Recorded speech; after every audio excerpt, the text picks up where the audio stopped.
issues. So, my name's Kat, I'm a recovering addict. You know, when you had asked me to play, James, I didn't even have a chord down yet. It was like my second guitar lesson, I think. It took me a few months to do that, but playing the guitar, learning the guitar, and leading worship became such a crucial part of my testimony, because it was how God brought me to reach. And so, you know, I didn't struggle with the whole Jesus thing, because in 2020 I had this really radical encounter with him where I got healed from like anxiety and depression and a personality disorder, and cravings for, you know, drugs were lifted then.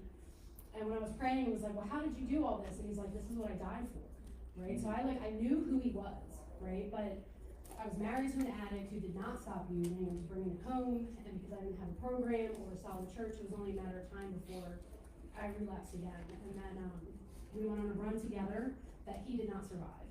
And so that spot made me spiral.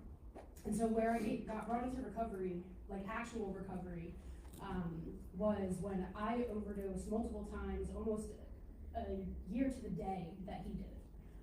And so my family intervened, and I had a choice to make, right? And so I went to treatment. Well, I visited treatment, I didn't stay there. But the only book they let me have was my Bible. And when I opened it up, it was to the verse that said, in Psalm 51, 16 and 17 says, "For you do not desire sacrifice, or else I would give it. You do not delight in burnt offering. The sacrifices of God are broken and contrite spirit. These, O God, you will not despise." And I was like, I don't even know what contrite means.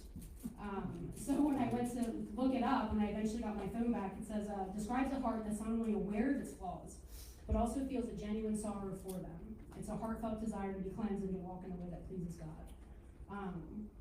And honestly, I didn't really have that yet. You know, I was given an ultimatum, and you know, I had to give my kids up so that I could get clean, and I just knew I wanted them back. And but I was willing to do whatever that took. So when I came into recovery, I had no idea how it was going to break me down. And I felt called to play the guitar, which eventually brought me to Reach Church, which brought me to Strength in Recovery. I came in with a lot of church hurt because when I went to my previous church for help, I was basically shunned. And so, but I realized, like, you have to do something different or you're going to keep getting what you've always got. And so I decided I was not going to let that hurt define me. I was going to lean in, and I was going to be as vulnerable as possible. And I think I was more vulnerable in my head than what I was in the room. But, you know, the first time I came in, you were speaking, and I was like, that guy's telling my story, and he doesn't even know me. And, you know, it made me keep coming back because I was like, okay, like, they get it here. So it took a while. You know, my NA sponsor didn't want to walk me through the steps until I was completely off methadone. So I had to turn to Strength in Recovery to do step work. And I struggled to stay clean at first. And it wasn't until I started doing step work with my Strength in Recovery sponsor that things really started to shift and change. And I know, because I was used by myself, that if it wasn't for that, then I wouldn't be here. And so once things started to shift and to change, I was actually able to start serving. I felt comfortable, well-ish, getting up and playing the guitar in front of people, even though I only knew like 4 chords at the time. But I was like, okay, this is what you called me to do. This is what I'm going to do. You know, when my behavior started to change, my feelings eventually followed.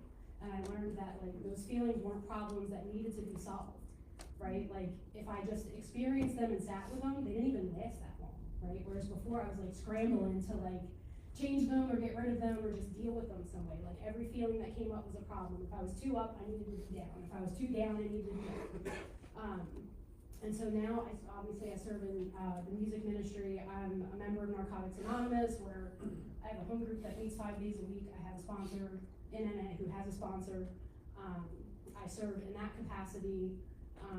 Now in a new season of life where, you know, my kids are home often. I can be around them. I can be trusted to be alone with them again.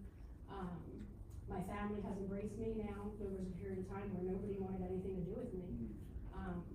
We all grew up with my mom who was an addict, and so that was pretty traumatic for my family. And they're like, we're not doing this again. So you're either going to make a choice and you're going to get it together, or, you know. So Strength in Recovery has given me that gift. And I know that I wouldn't be able to have it. So that's all I got. Thanks for letting me share.